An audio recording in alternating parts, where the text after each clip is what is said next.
Kasthamandap television.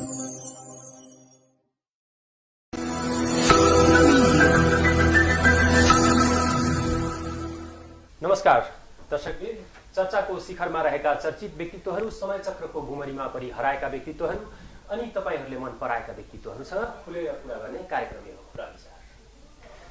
दर्शकबिन, अहिले हामी 21औं शताब्दीमा छौं, जहाँ हामी जातीय समानता, लैंगिक समानताका कुरा गर्न अलिकति पनि पछाडि हट्दैनौं। खुला कण्ठले हामीले जातीय समानता, लैंगिक समानताका कुराकानी गर्ने गर्दछौं, छुवाछुतको विरोध गर्ने गर्दछौं। तर के साँच्चै समाजमा छुवाछुतको अन्त्य भइसकेको छ त? दलितहरूले साँच्चै ब्राह्मण र क्षेत्रीहरू सरह नै समाजमा स्थान पाइरहेका छन् त? अथवा अझ पनि हामीले मुखले एउटा कुरा गर्दैछौँ र व्यवहारमा समाज अन्तै डोर्याएर लग्दैछौँ। आज यिनै विषयमा केन्द्रित भएर हामी कुराकानी गर्नेछौँ। आज हामीले यी विषयहरूमा कुराकानी गर्नको लागि हाम्रो स्टुडियोमा प्रेम बीसीलाई निम्त्याएका छौँ। उहाँ राष्ट्रिय दलित मुक्ति अभियानका अध्यक्ष पनि हुनुहुन्छ, एउटा समाजसेवी पनि हुनुहुन्छ। आउनुहोस् उहाँले कार्यक्रममा स्वागत गरौँ। प्रेमजी, स्वागत छ। धन्यवाद, नमस्ते। राष्ट्रिय दलित मुक्ति अभियान भनेर चलाइराख्नु भएको छ, यहाँले अध्यक्षको हैसियतमा हुनुहुन्छ। हजुर। यो 21औं शताब्दीमा पनि हामीले जातीय मुक्तिका लागि, जातीय समानताका लागि लडिरहनु पर्ने र सङ्घ संस्था बनाएर अभियानै चलाइराख्नु पर्ने बाध्यता अझ पनि कायम रहेछ, हैन? हजुर। अब कस्तो छ भनिदिनुहोस् त समाजमा? वास्तवमा यहाँले अब यहाँ देश एउटा आमा पनि हुनुहुन्छ, राष्ट्रिय राजनीतिबाट एकैचोटि यहाँ चाहिँ यो दलित मुक्ति अभियानमा लाग्नुभयो। दलितहरूको अवस्था समाजमा वास्तवमा के देख्नु भएको छ यहाँले? त्यो पीडा, दलितहरूले गरेको पीडा बोध के छ? र समाजमा अब कानुनमा त यद्यपि हामीले कानुनमा र संविधानमा दलितका लागि आरक्षण पनि गरेका छौँ, छुवाछुतलाई कानुनी रूपले हामीले बन्देज गरेका छौँ, जातीय समानताका कुरा गरेका छौँ, तर समाजमा वास्तवमै त्यो स्थिति छ त? धन्यवाद छ यहाँलाई, धेरै महत्त्वपूर्ण प्रश्न सोध्नुभयो। वास्तवमा अहिलेको अवस्थामा नेपालमा दलितको अवस्था हिजोको दिनमा जस्तो थियो अहिले पनि देशमा गणतन्त्र आइसक्दाखेरि पनि त्यति धेरै भिन्नता भएको छैन। अहिले पनि समाजमा दलितलाई हेर्ने दृष्टिकोण एउटा दोस्रो दर्जाको नागरिकको सरह छ। दलितलाई अमानवीय व्यवहार गर्ने, छुवाछुत गर्ने, दलितलाई अगाडि बढ्न नदिने, हैन, दलितलाई नेतृत्व तहमा नलैजाने, यो खालको प्रवृत्ति अहिले पनि हाम्रो सामान्यमा देखिरहेका छ। यद्यपि राजनीतिक पार्टीहरूले दलितका नाममा भोट मागिरहेका छन्, दलितका नाममा राजनीति गरिरहेका छन्, तर वास्तविक रूपले दलितको वास्तविक अधिकार र दलितको पहिचान के हो, दलितलाई सदाका लागि जातीय विभेदबाट कसरी मुक्त पार्ने भन्ने बारेमा अहिलेका देशमा रहेका ठूला पार्टीहरू जसले सत्ता सञ्चालन गरिरहेछन् तिनीहरूले दलितहरूलाई मुक्त गर्ने, दलितलाई अधिकार सम्पन्न गर्ने एजेन्डा बोकेर उहाँहरू हिँडिरहेको हामीले पाएका छैनौँ, देखेका छैनौँ। त्यही कारणले गर्दाखेरि राजनीतिक पार्टीले दलितको मुद्दालाई अगाडि लिएर जान सक्दैन। दलितलाई भोट बैंक बनाउन सक्छ तर दलितलाई पूर्ण रूपले अधिकार दिन सक्दैन भन्ने महसुस गरेर म एकाएक राजनीतिको केन्द्रबिन्दुमा रहेर पनि अहिले दलित समुदायको हक र अधिकारको ग्यारेन्टी हुनुपर्छ भनेर राष्ट्रिय दलित मुक्ति अभियानलाई अगाडि बढाइरहेको हो। यो किन भनेपछि दलित समुदाय विभेदमा किन पर्यो, दलित समुदाय किन जातीय छुवाछुतमा छ, किन जातीय दलितलाई एउटा अमानवीय व्यवहार गरिन्छ, यसको बारेमा कुनै पनि राजनीतिक दलहरूले कसैले पनि बोलेको अहिले अवस्था छैन। वास्तवमा रियलमा विश्वभरिमा के दलितहरूलाई छुवाछुत गर्न उपयुक्त हो त? अहिलेको 21औं शताब्दीमा दलितलाई मान्छेको बीचमा विभेद गर्नु, अपीडित गर्नु, घृणाको नजरले हेर्नु, तल्लो दर्जाको रूपले हेर्नु अहिलेको लागि उपयुक्त हो त? मलाई लाग्छ यो कदापि पनि होइन। नेपाल छोडेर कुनै पनि विश्वमा मान्छेको बीचमा विभेद छैन, तर हाम्रो देश नेपालमा छ। हैन, यो हुनुको मुख्य कारण के हो? कुनै पनि राजनीतिक दलले भन्दैन, राजनीतिक पार्टीले भन्दैन। हैन, यसको जरीदेखिको समस्या समाधान गर्नको लागि राजनीतिक पार्टीहरू अगाडि बढेका छैनन्। हो यति हो।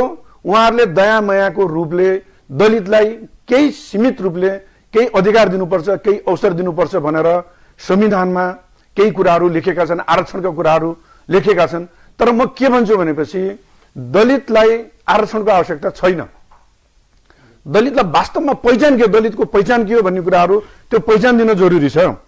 आरक्षण जो मान्छे जुन समुदाय जानी जानी पछाडि परेको हुन्छ त्यसलाई आरक्षण दिने हो। त्यसलाई दयामायाको रूपले ल यो पछाडि पर्यो अगाडि लैजाउँ भन्ने किसिमले दिने चिज हो। दलित समुदाय त यो राज्यले, हिजोका शोषक सामन्तहरूले, हिजोका शासकहरूले दलितलाई बिना कारणले उनीहरूलाई विभेदमा पारेको छ, पछाडि पारेको छ।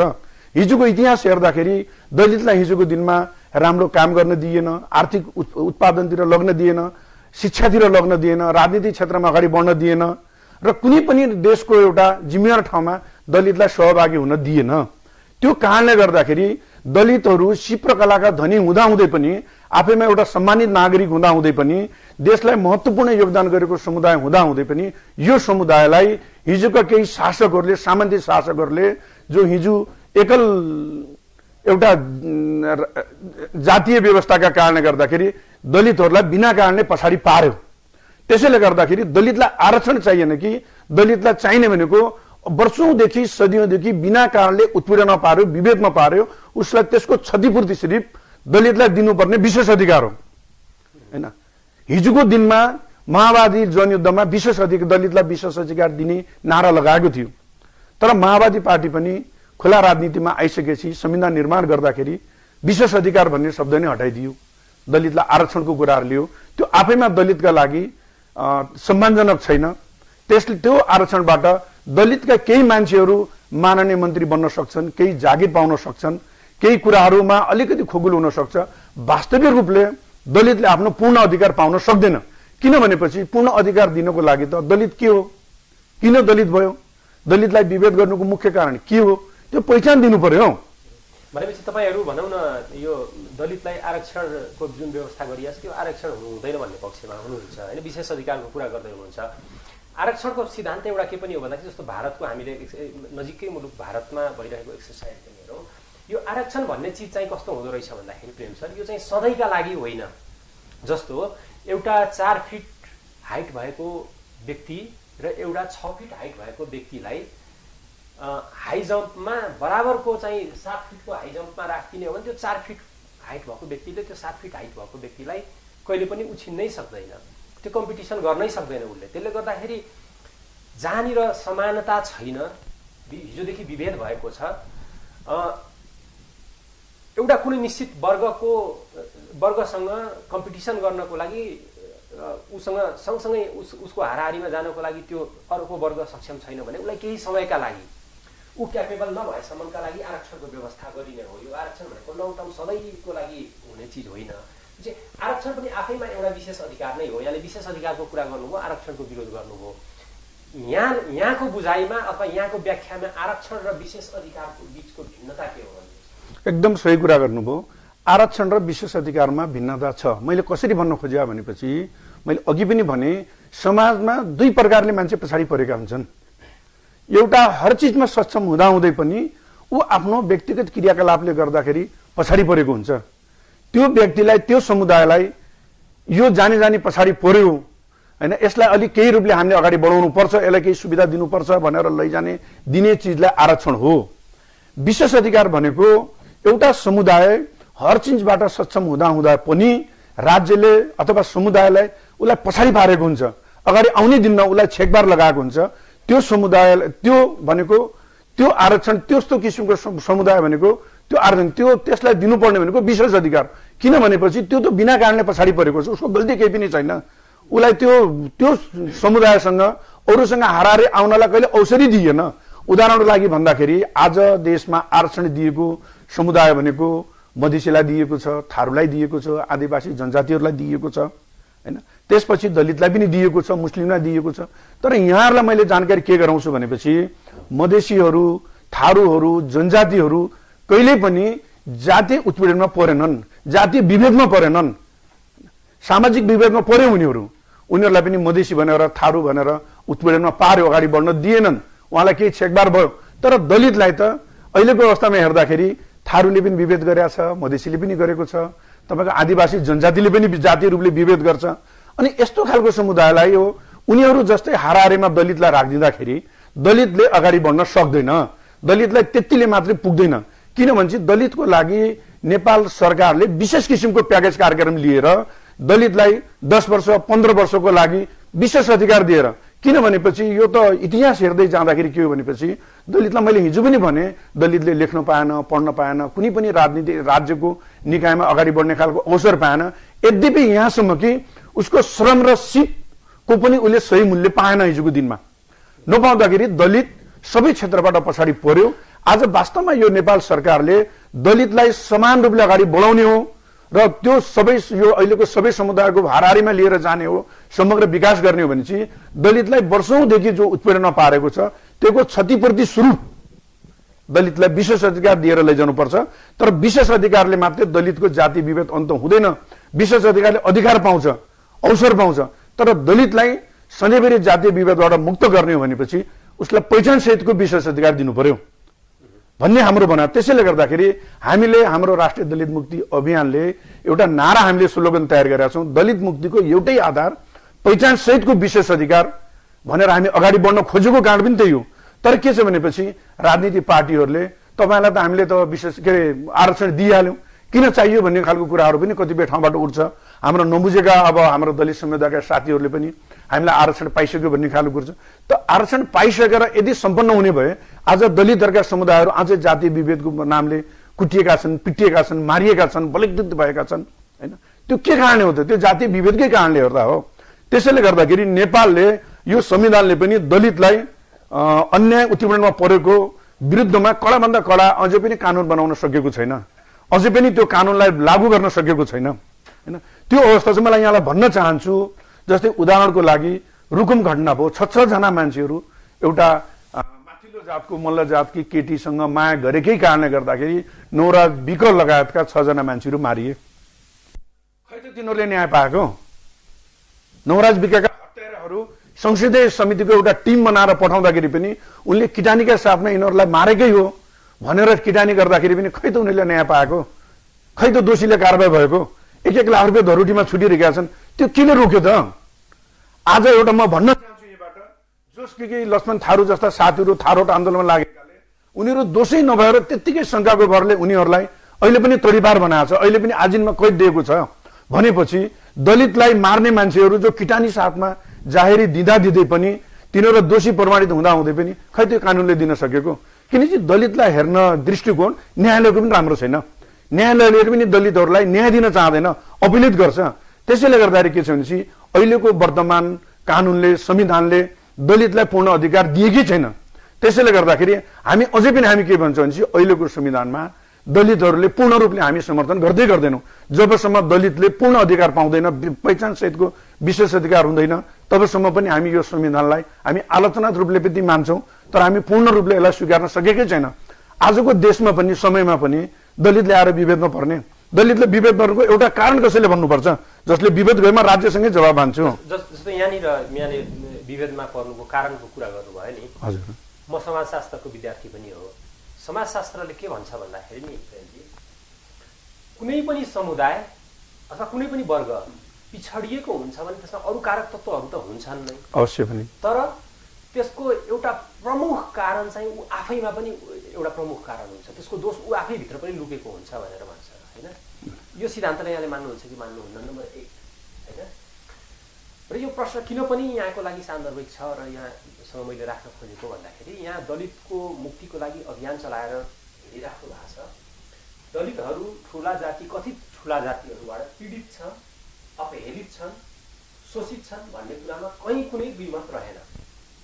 प्रेम गरेकै ठुला जातिको छोरासँग अथवा छोरीसँग प्रेम गरेकै आधारमा मारिनुपर्ने अवस्था कायम नै छ हैन।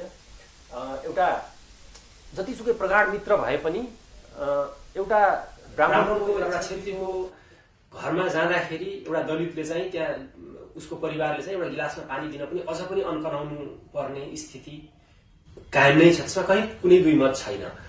तर आफूलाई अपलिफ्ट गर्नको लागि अथवा आफूलाई ठूला जाति भनाउँदाहरू सरह नै स्थापित गर्नको लागि दलितले अथवा साना जातिहरूले जुन कथित साना जाति हो, त्यसलाई साना जाति पनि नभनौँ, कथित साना जातिहरूले गर्नुपर्ने जुन मेहनत थियो अथवा शिक्षामा जुन ढङ्गले उनीहरू लाग्नुपर्ने थियो, हिजो आर्थिक अवस्थाले गर्दा पनि होला अथवा उहाँहरूले अँगालेको पेसाले गर्दाखेरि पनि होला, त्यहाँ जस्तो दलितको नेतृत्व यहाँले गरिराख्नु भएको छ, तपाईँहरूले पनि आफूलाई परिमार्जित गर्नुपर्ने, आफूलाई सुधार गर्नुपर्ने, आफूलाई परिवर्तन गर्नुपर्ने ठाउँहरू देख्नु भएको छ कि छैन?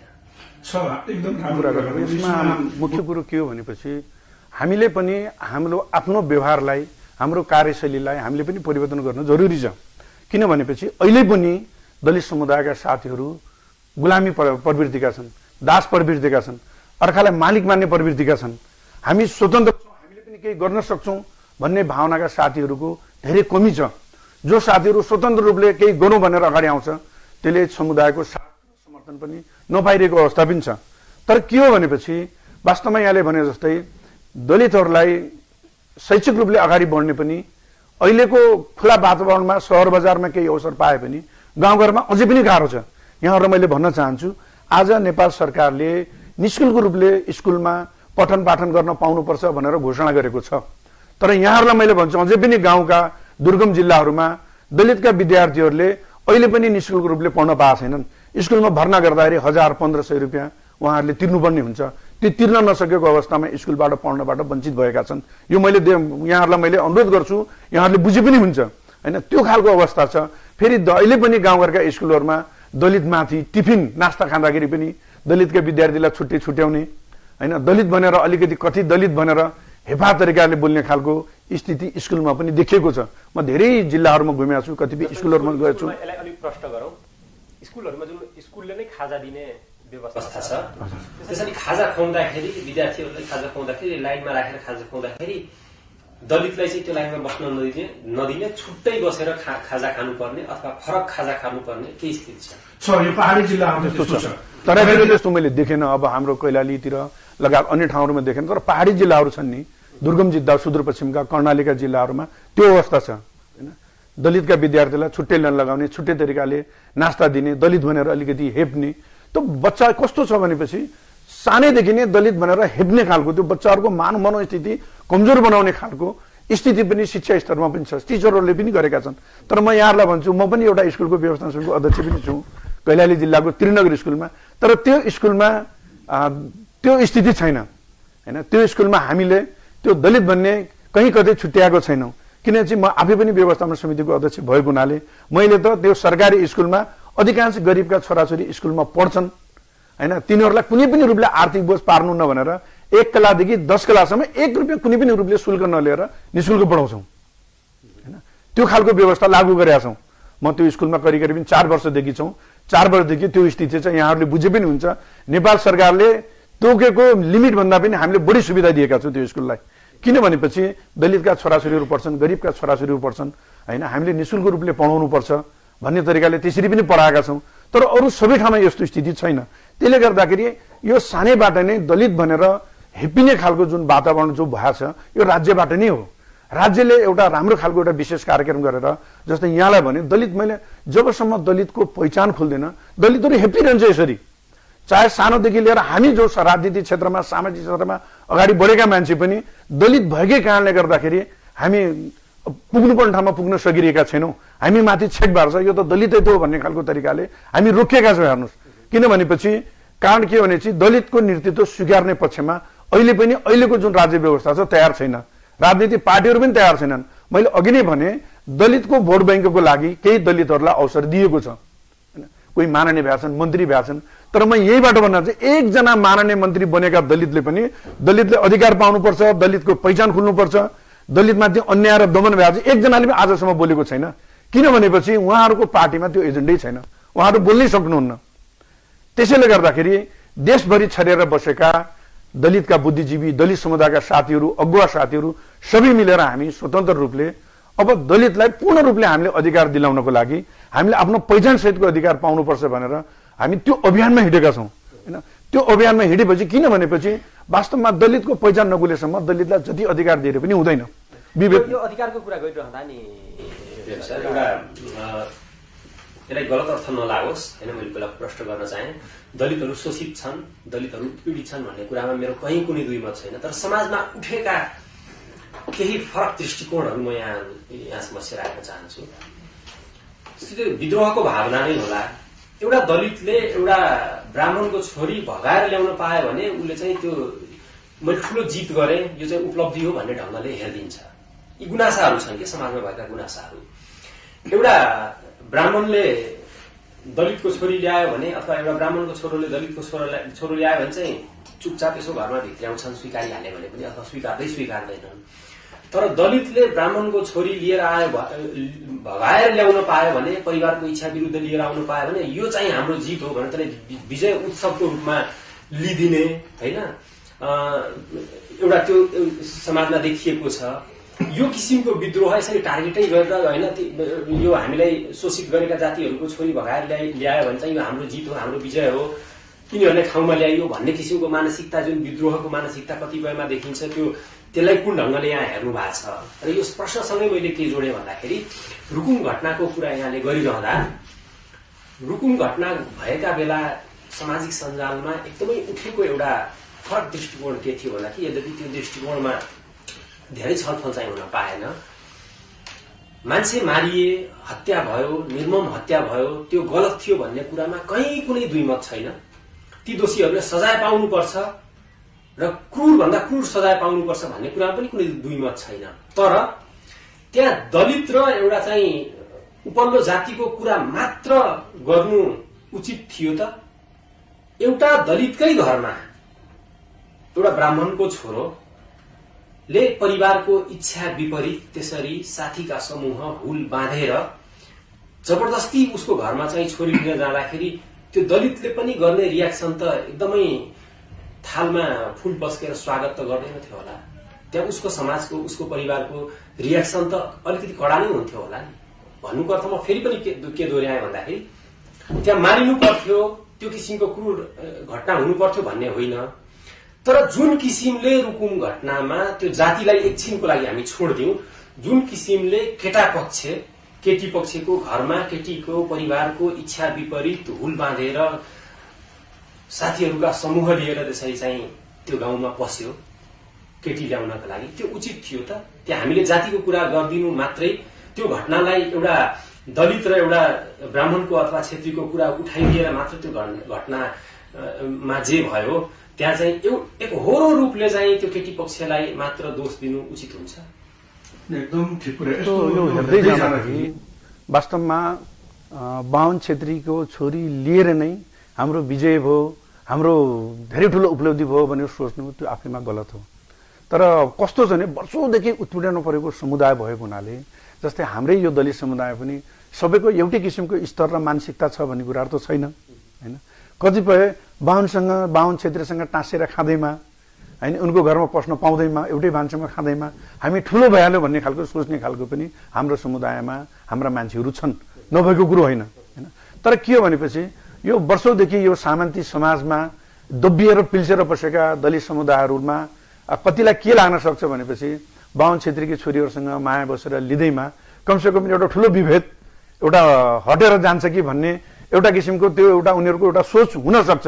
त्यो आफैमा राम्रो होइन। तर किनभने चाहिँ एउटा दुईटाले विभेद हटेर जान्छ भन्दा पनि कतिपय ठाउँमा कुन मानसिकताले काम गर्छ भन्दाखेरि हामीलाई दबाउने, हामीलाई शोषित गर्ने यही बाहुन हो, यसको छोरी ल्याइयो, ल अब ठिक भयो भन्ने खालको एउटा सामान्य मानसिकताले पनि काम गरेको देखिन्छ नि है। कहिलेकाहीँ प्रतिशोधको भावनाले पनि गरेको देखिन्छ, नदेखिने कुरो होइन। तर के छ भनेपछि अब जो साथीहरूको चेतना उठेका छैनन् ती साथीहरूले त्यस्तो सोच्छन्। तर के हो भनेपछि वास्तवमा बाहुनकी छोरी ल्याउँदैमा, ठौगरीको छोरी ल्याउँदैमा दलित त्यो समाजको विभेदको अन्त हुन्न, उल्टो के हुन्छ प्रतिशोध हुन्छ। अझ ठुलो धेरै ठुलो एउटा दुश्मनी बेइमानसिता भएर गएको पनि छ। यहाँहरूलाई मैले जानकारी गराउँछु, कतिपय यसरी बिहा गरेर गएका केटीहरूलाई घरमा लिएर आएर केटाहरूलाई मारिदिएको हैन, उसलाई उसको लासै लापत्ता पारेको त्यस्तो खालको अवस्था पनि छ हैन। त्यो तरिकाले जानु गलत कुरो हो हैन। यो बिहा गर्दैमा सबै कुरा मुक्त हुन्छ भनेर जो साथीहरूले गएका छन् त्यो चिजलाई मैले मान्यता दिन्न, हामी मान्यता दिँदैनौँ। तर के हो भनेपछि जस्तै नवराज विकको कुरा गर्दाखेरि नवराज विकले 6 जनाको हुल बानेर उसको घरमा जानु, जबरजस्ती गर्न खोज्नु त्यो गलत कुरो हो, त्यो नगर्नुपर्ने थियो। तर के हो भनेपछि केटा र केटीको बीचमा केही समझदारी भएको थियो होला, त्यसरी गयो। यदि केटाहरूको गल्ती भएकै भए पनि त्यहाँका मान्छेहरूले उनलाई समातेर बाँधेर कानुनी प्रक्रिया अनुसार उसलाई कारबाही गराउनु पर्ने अवस्था हो होइन। तर के हो भनेपछि उसको घरमा जाँदैमा होइन त्यसरी त्यो क्रियाकलाप गर्दैमा मारिहाल्नु पर्ने अवस्था थिएन, किन एउटा नाबालिग बालकहरू थिए होइन। उनीहरूको एउटा अल्लड कारणले, केटीसम्मको चिन्जान भएको कारणले ल मलाई लिन आउन् त भनेकै कारणले गर्दाहरू गए र केटीका गार्जेनहरूले थपाइसकेर गाउँभरिका मान्छेले त्यसलाई छोपेर पिटेर होइन नदीबाट बगाइदिन खोज्नु, हातखुट्टामा तपाईँको ढुङ्गाले बाँधेर दबाइदिन खोज्नु, त्यो मानवीय व्यवहार होइन, त्यो गलत कुरो हो। उनीहरूलाई पिटेर चुटेर हातखुट्टा बाँधेर पुलिसलाई कानुनी कारबाही गर्न पनि सक्नुपर्ने थियो। तर के भन्छ जो उनीहरूलाई कुटिने पिटिने मारिने काम भयो, एउटा दलितको छोरीले हाम्री छोरीलाई आँखा ताक्ने, यिनलाई मारिदिनुपर्छ भन्ने मानसिकताले त्यो समुदायका मान्छेहरूले त्यो घटना घटाएको हो होइन। त्यो निन्दनीय छ होइन। कानुनी कारबाही गर्न सक्ने वाडाध्यक्ष जस्तो मान्छे समेत पनि त्यसमा संलग्न भएको छ। त्यसले गर्दाखेरि त्यो भनेको दलित समुदायले फेरि दोबारा यस्तो काम गर्न नसकुन् भन्ने मानसिकताले उहाँहरूले त्यो गरेको, त्यो निन्दनीय छ होइन। त्यसले गर्दाखेरि त्यो घटना जानी जानी प्रिप्लानले भएको जस्तो नवराजको ठाउँमा दलित नभइदिएर समान जातिको कुनै केटा भइदिए भए सायद त्यो लेभलसम्मको घटना घट्दैन। म भन्छु मैले त्यो दलित त्यो नवराज बिक नभएर नवराज थारू भएको भए पनि, नवराज मगर भए पनि, अथवा नवराज हाम्रो कुनै यादव भएको भए पनि त्यो घटना घट्ने थिएन। तर नवराज बिकै भएको कारणले गर्दाखेरि त्यो किसिमको अमानवीय व्यवहार त्यो घटेको। त्यसले गर्दाखेरि यो समाजलाई अहिले पनि दलितलाई हेर्ने दृष्टिकोण के छ भन्ने कुराहरू त्यो घटनाले पनि देखाउँछ होइन। यद्यपि के हो भनेपछि यो समुदायका सबै समुदाय होइन गैर दलितहरू सबै एकदम दलितको विरोधमा छ भन्ने कुराहरू म भन्दैन। अहिले पनि अधिकांश अहिलेको पढे लेखेका मान्छेहरू, अहिलेको राम्रो सभ्य समाजमा हुर्केका गैर दलितका साथीहरू पनि दलितमाथि जो विभेद भइरहेको छ यो गलत हो होइन। दलितले अधिकार पाउनुपर्छ, विभेदको अन्त हुनुपर्छ भनेर पनि लागेका छन्। र कतिपय यो एकदम जुन परम्परागत सोच भएका, सामन्ती चिन्तन भएका केही गैर दलितहरू दलितलाई अझै पनि विभेदमा पार्नुपर्छ, माथि उठ्न दिनुहुन्न, यिनीहरू त एकदम तल्लै जातका हुन् होइन, यिनीहरूलाई आफ्नो सर ल्याउनुहुन्न भन्ने खालको सोचका पनि छन्। यो फेरि यो कुन पुस्तामा हामी कुरा गर्दैछौँ भन्ने कुरा र हामी कुन पुस्ताबाट प्रभावित छौँ भन्ने कुराले पनि फरक पार्ला नि होइन। जस्तो म एउटा ब्राह्मणको छोरो, यहाँ एउटा दलितको छोरो, तपाईँ हामी सँगै बसेर खान्छौँ, सँगै एउटै थालमा खान्छौँ, एउटै गिलासले पानी खान्छौँ, हामीले केही फरक पर्दैन त्यसले। तर तपाईँको बुवा र मेरो बुवा अथवा तपाईँको आमा र मेरो आमाले चाहिँ त्यो विषयलाई त्यति सहज ढङ्गले लिन सक्नुहुन्न होइन। उहाँहरू त जीवितै हुनुहुन्छ भनेपछि तपाईँले र मैले यो दलितको बीचमा र ब्राह्मणको बीचमा अथवा ठुला जातिको बीचमा विभेद हुनु हुँदैन भन्ने मानसिकता बोकिराख्दाखेरि पनि हामीलाई त्यो हामीभन्दा अगाडिको जुन पुस्ता छ त्यो पुस्ताको सोच हामीले परिवर्तन गर्न पनि सक्दैनौँ। किनभने उहाँहरू त्यही संस्कारमा हुर्किनु भयो, त्यही संस्कारमा बुढेसकालसम्म उहाँहरूले त्यो आरोह अवरोह पार गर्नुभएको छ। उहाँहरूको सोच परिवर्तन गर्न नसक्दाखेरि पनि हामी त्यो सोचबाट हामी चाहिँ भनौँ न यो भेदभाव मुक्त सोचमा छौँ। तर त्यो अघिल्लो पुस्ताको सोचको प्रभावले गर्दाखेरि पनि यस्ता घटनाहरू अथवा यस्ता विभेदको वातावरण समाजमा कायम भएको हो जस्तो लाग्छ है। एकदम ठिक। जुन नयाँ पिढी छ, जुन अहिलेको भनौँ 30-35 वर्ष 40 वर्षभन्दा यतातिर मुनिका, तिनीहरूको बीचमा विभेद छैन, उनीहरूले मान्दैन, उनीहरूले यो कुरामा ध्यानै दिँदैन। तर अहिले आजको भन्दा कमसे 60 वर्ष एभवका छन् होइन, जो अलिकति परिपक्व उमेरका ज्येष्ठ नागरिक भइसकेका मान्छेहरू, उनीहरूमा कस्तो छ भनेपछि हिजोको सामन्ती संस्कार जो सोच छ दलित भनेको एउटा अछुत समुदायको हो, यसको हातको पानी खानुहुन्न, यिनलाई घरभित्र ल्याउनुहुन्न भन्ने सोचका मान्छेहरू छन्। त्यो समुदाय त्यो यसका मान्छेहरूबाट अहिले यो जातीय उत्पीडनमा महत्त्वपूर्ण भूमिका खेलेको जस्तो देखिन्छ। यो कहाँनिर मैले जोड्न चाहे भन्दाखेरि जस्तो जुन पुस्ताको हामी कुरा गर्दैछौँ, राजनीतिमा दलितलाई विभेद हो, राजनीतिमा दलितले ठाउँ पाएनन् भन्ने यहाँले जुन कुरा उठाइराख्नु भएको छ, राजनीतिमा पनि व्यवस्थाहरू परिवर्तन भए पनि अनुहारहरू त लगभग पुरानै अनुहार छन् नेतृत्वमा होइन। र यी तिनै अनुहार हुन् जसले चाहिँ आफूलाई अझ पनि हामी उमेरले बुढो भए पनि हामी सोचले र हामी कर्मले युवा नै छौँ भन्ने दाबी गर्छ, समानताका कुरा गर्छ। तर यिनीहरूको सोचमा, यिनीहरूको मानसपटलमा अझ पनि यो दलित भनेको सानो जाति हो भन्ने भावना भरिएकै कारणले गर्दाखेरि राजनीतिमा पनि त्यो विभेद हो भन्ने जस्तो यो कहाँनिर जोडिन्छ भन्दाखेरि राजनीतिमा पनि नयाँ पुस्ताले नेतृत्व सम्हाल्ने बेलामा राजनीतिमा पनि जुन विभेद भएको छ त्यो विभेद अन्त्य भएर जाने र समाजमा पनि नयाँ पुस्ताले अब समाजको नेतृत्व गर्दै जाँदाखेरि यो दलितसँगको विभेद धेरै हदसम्म कम भएर जाने अवस्था देख्नुहुन्छ। यो समयले आफै समाधान लिएर आउँछ जस्तो देखिँदैन। यसका लागि ठूला अभियानहरू चलाइराख्नुपर्ने अथवा ठूला आन्दोलनहरू गरिराख्नुपर्ने आवश्यकता छ र? यहाँले महत्त्वपूर्ण कुरा एउटा कुरा के हो भनेपछि जबसम्म देशका नागरिकहरू सबै समान हुँदैनन् तबसम्म देशको विकास पनि हुन सक्दैन हैन। समान नहुनु भनेको एउटा कन्सेप्ट हो नि, एउटा मान्छेको एउटा सामान्य चरित्र समान्य स्वभाव पनि हो हैन। आज नेपालका राजनीतिक दलहरूमा पनि जति व्यवस्था परिवर्तन भए पनि तिनै स्वभाव र तिनै चरित्र भएका मान्छेहरू राजनीतिको नेतृत्वमा छन्, शिखर नेतृत्वमा छन्। त्यसैले गर्दाखेरि उनीहरूले दलितलाई जति पनि अहिलेसम्म जुन अवसर दिएका छन् त्यो उहाँहरूको दयामायाले मात्रै प्राप्त भएको छ। दलितलाई दिनैपर्छ। यो समुदाय पछाडि परेको छ, यसलाई देशको मूलधारमा ल्याउनुपर्छ, राजनीतिको मूलधारमा लिएर आएर यसलाई अगाडि बढाउनुपर्छ भन्ने खालको सोच छैन, आजको दिनमा पनि छैन। यहाँलाई मैले अनुरोध गराउन चाहन्छु, दलितहरूलाई आज जुनसुकै पार्टीमा पनि दलितहरू छन्, दलितको छुट्टै भातृ संगठन छ। दलित छोडेर अरू समुदायको मान्छे समग्र पार्टीको नेता हुन्छ के त्यो, तर दलित समुदायलाई भोलि इंगित गर्दाखेरि उसले जुनसुकै पार्टी पनि दलित नेता भनेर उसलाई सम्बोधन गरिन्छ हैन। त्यहीबाट के बुझिन्छ भनेपछि राजनीतिक दलमा रहेका अहिले वर्तमान अवस्थामा रहेका नेताहरूको सोच पनि हिजोको उनको बुवा बाजेको समयमा जुन किसिमको सामन्ती सोच थियो त्यो सोचमा चेन्ज आएको छैन। त दलितलाई हेर्ने दृष्टिकोण चेन्ज भएको छ। अब दलितलाई धेरै विभेद गर्न मिल्दैन है, अब दलितलाई धेरै पन्छाउन मिल्दैन, उसलाई अवसर दिनुपर्छ, सम्मान दिनुपर्छ, केही चेन्ज भएको छ हैन। तर के छ भने चाहिँ दलितलाई सम्मानजनक रूपले यो वास्तवमा अन्यायमा र उत्पीडनमा परेको छ, यसलाई यसबाट मुक्त गराउनुपर्छ भन्ने चोखो मनले राजनीतिक दलमा त्यो विकास हुन सकिरहेको छैन। त्यसकै कारणले गर्दाखेरि आज नेपालमा जति पनि विभेद भएर यो विभेदका घटनाहरू घटिरहेका छन् त्यो कारण पनि हो। म यहाँलाई एउटा महत्त्वपूर्ण कुरा के भन्न चाहन्छु भनेपछि हिजोको दिनमा नेपाल एउटा धर्ममा आधारित भएको संविधान थियो, एकल जातीय व्यवस्था पनि थियो। तर त्यसबाट त्यो व्यवस्थाले, त्यो एकल जातीय शासन व्यवस्थाले सबै नेपालका अधिकार चाहने समुदायले अधिकार पाएनन्, देशको विकास हुन सकेन, देश धेरै पछाडि गयो भनेर हामीले धेरै ठूलो आन्दोलन गरेर बलिदानी त्याग तपस्या गरेर आज गणतन्त्रको स्थापना गर्यौं, गणतन्त्र ल्याउनमा मेहनत गर्यौं। तर के छ भने आज पनि त्यो ठाउँमा आएर त्यही एकल जातीय शासन व्यवस्था जस्तो चिन्तन, त्यही किसिमको संविधानमा हिजोको जुन जातीय व्यवस्थामा निर्धारित भएको के अरे धार्मिक रूपले बनेको जो संविधान छ त्यसमा कति पनि चेन्ज हुन आउन सकिरहेको छैन। जस्तै दलितलाई हेर्ने दृष्टिकोण हिजोको संविधानमा हिजोको राजा थिए, राजाले पनि यो देशको त्यति ठूलो राजा हुँदाखेरि पनि एक दिन पनि भन्न सकेन मेरो देशमा रहेका सम्पूर्ण समुदायका साथीहरू समान छन्, कसै पनि विभेद हुनु भनेको यो राम्रो कुरो होइन, अन्याय हो भनेर कहिले पनि राजाले भन्न सकेन हिजोको दिनमा। त आजको दिनमा पनि गणतन्त्र आइसकेर पनि पार्टीका जुन नेताहरू छन् उनले पनि हाम्रो देशमा कोही पनि विभेदमा छैन, समान छन्, कसैमाथि विभेद गर्नु घोर अन्याय हो भने अहिले पनि भन्न सकिरहेका छैनन् क्या।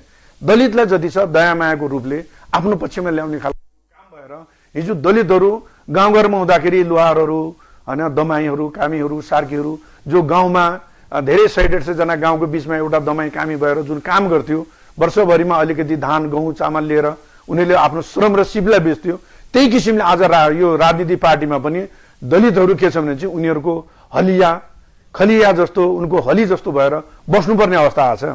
त्यसलाई हामी के सोच्छौँ भने चाहिँ अब वास्तवमा देशमा गणतन्त्र आएकै हो भनेपछि जो सबभन्दा उत्पीडनमा रहेका समुदाय जातीय समुदायलाई पूर्ण अधिकार दिनु पर्यो, उनलाई अवसर दिनु पर्यो। जबसम्म अवसर दिन्न, अधिकार दिन्न, तबसम्म त्यो समुदाय अगाडि बढ्न सक्दैन। त्यो समुदाय अगाडि बढ्न नसकेको खण्डमा विकास पनि हुँदैन। आज हामी विकासको कुरा गर्छौँ, समृद्धिको कुरा गर्छौँ, त एउटा देशमा जो सबैभन्दा बढी मेहनत गर्ने श्रम सिप भएको एउटा दलित समुदाय हुनुको मुख्य कारण त हिजो श्रम र सिप भएको कारण, जसको कलाले यो देश समृद्धितिर गएको छ, जसको सिपले आज नेपाल एउटा कला संस्कृतिको देश भनेर चिनिएको छ, जसका सिप र कलाले गर्दाखेरि हिजो पृथ्वीनारायण शाहले नेपालको एकीकरण गरेका छ। हिजो नेपालमा पृथ्वीनारायण शाहले एकीकरण गर्दाखेरि के अमेरिकाबाट हतियार आएको थिए, के जापानबाट आएको थियो, के भारतबाट आएको थियो, यही नेपालका दलित समुदायले बनाएको हतियारले पृथ्वीनारायण शाहले नेपालको एकीकरण गरेर नेपाल बनाएको। खै त्यसको इतिहास कहाँ छ दलितको इतिहास? दलितको मलाई हामी देख्छौँ दलितको यो नेपालमा अन्य समुदायको भन्दा महत्वपूर्ण योगदान छ। परापूर्व कालदेखि नै दलितहरूलाई प्रयोग गरियो, उनीहरूलाई चाहिँ त्यो जस दिने काम अथवा अवसर दिने काम पनि भएन। अब एउटा प्रश्न यहाँनिर म तपाईँसँग जोड्न चाहन्छु। जस्तो गणतन्त्रको आन्दोलनको कुरा गर्नुभयो, यहाँले गणतन्त्र स्थापनाको लागि हुँदै गरेको आन्दोलनको कुरा गर्दा यहाँले के पनि कुरा गर्नुभयो भन्दाखेरि त्योभन्दा अगाडि गणतन्त्र आउनुभन्दा अगाडि हिन्दू राष्ट्र थियो, एकल जातीय प्रणाली थियो भन्ने कुरा गर्नुभयो। नेपालमा बहुसंख्यक हिन्दू नै छन् र हिन्दू धर्म भनेको कुनै ब्राह्मणको, कुनै क्षेत्रीको, कुनै ठकुरीको अथवा कुनै यादवको अथवा कुनै झाको व्यक्तिगत वीरता त होइन, यो त साझा हो होइन। भन्दाखेरि यो साझा धर्म हिन्दू धर्मको विरुद्धमा दलितहरू लाग्नुपर्ने अथवा हिन्दू धर्मले गर्दाखेरि चाहिँ दलितहरू पीडित भए भनेर भन्नुपर्ने जुन किसिमको एउटा चाहिँ विद्रोहात्मक अभिव्यक्ति जुन आउँछ नि यहाँहरूबाट र धर्म परिवर्तन गर्ने व्यक्तिहरूका आँकडा हेर्दाखेरि पनि नेपालमा क्रिस्चियनहरूको बढ्दो संख्या चाहिँ त्यो संख्या बढ्दो धर्म परिवर्तनको बढ्दो प्रभाव कहाँ छ भन्दाखेरि त्यही दलितहरू बीचमै आर्थिक रूपले विपन्न व्यक्तिहरूमा चाहिँ धर्म परिवर्तनको आँकडा बढी देखिन्छ र त्यसमा पनि दलितहरू भित्र चाहिँ बढी देखिन्छ।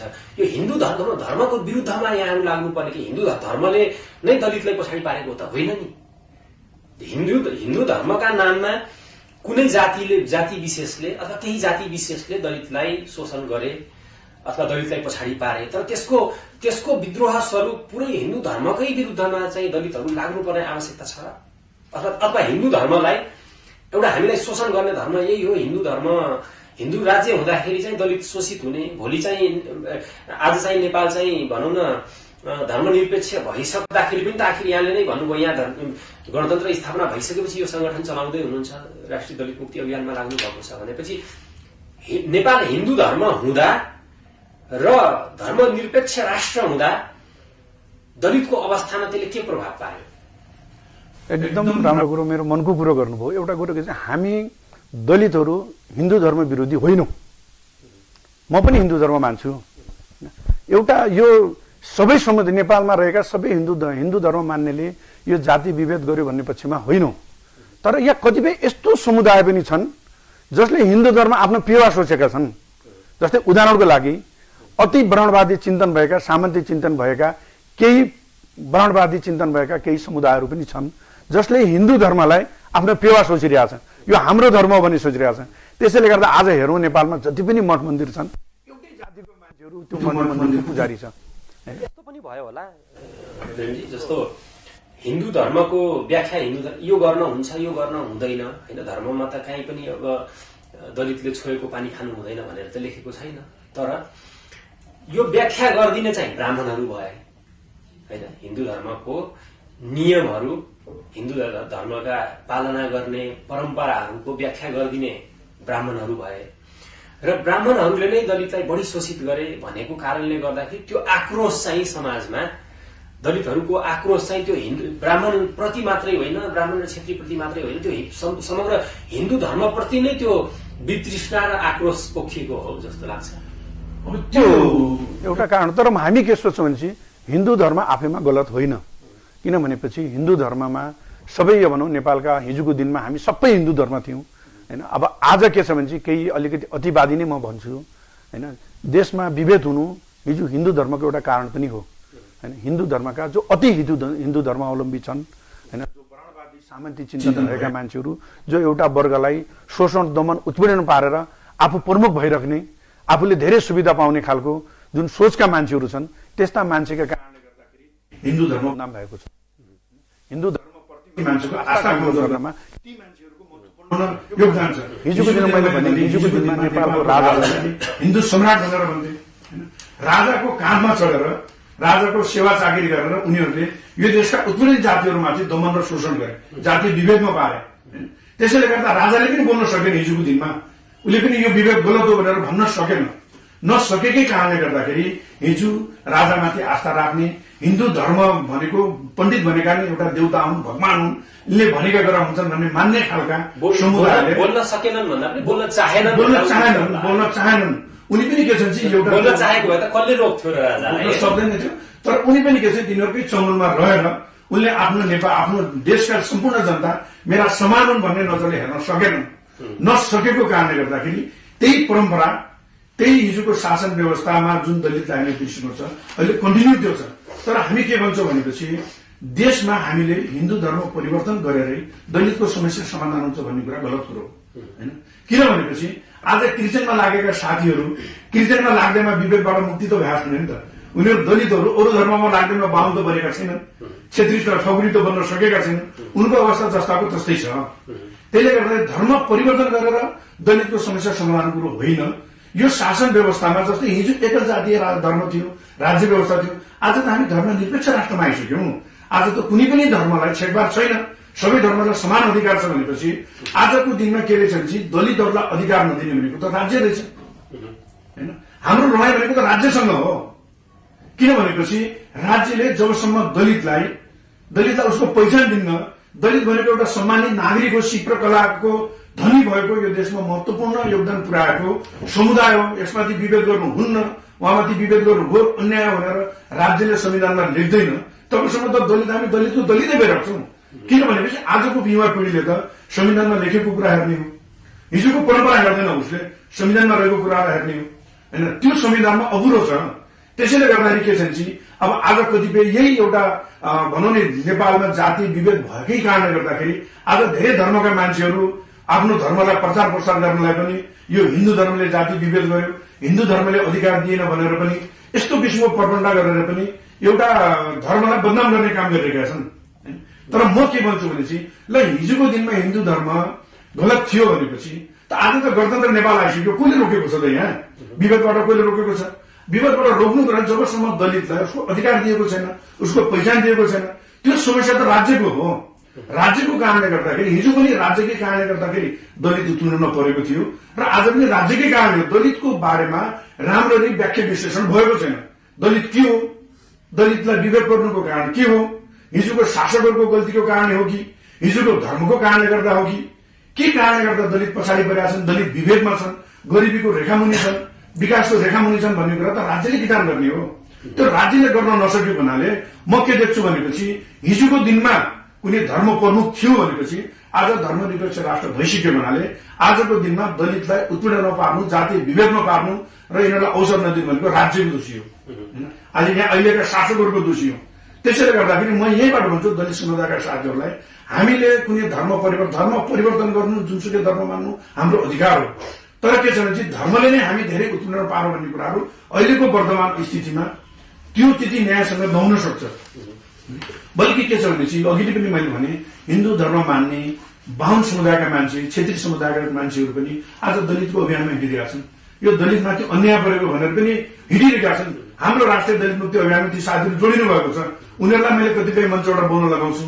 उहाँहरूले चाहिँ दलितमाथि अन्याय हो, दलितहरूलाई अधिकार दिनुपर्छ हैन, राज्यले पनि उहाँहरू बोलिरहेका छन्। त हामीले के छ ती जो गैर दलितहरू छन् जसले विभेद मान्दैनन्, दलित अन्याय उत्पीडन छ, उनलाई पनि सिमेटेर हामीले त राज्यसँगलाई घस्केछ, हामीले राज्यसँग लड्ने हो हैन।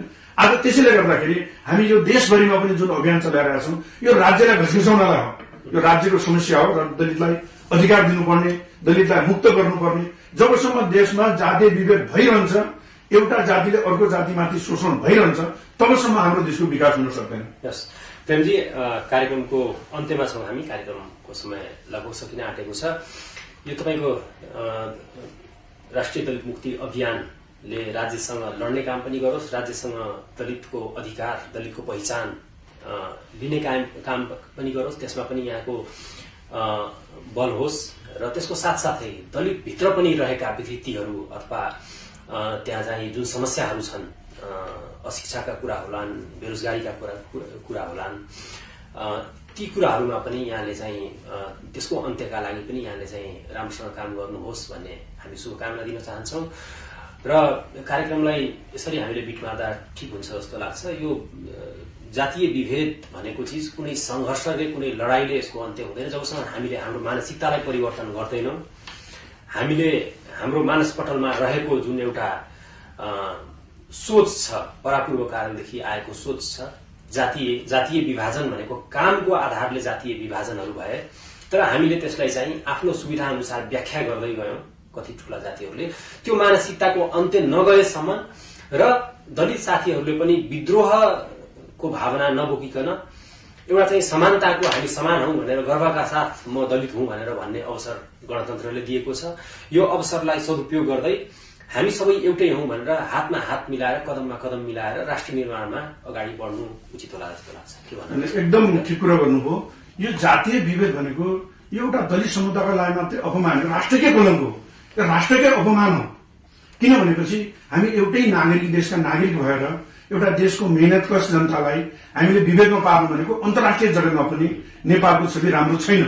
अर्को कुरो के छ भनेपछि हामीले प्रतिशोधको भावनाले हिड्नुपर्छ भन्ने मानसिकतामा हामी छैनौं।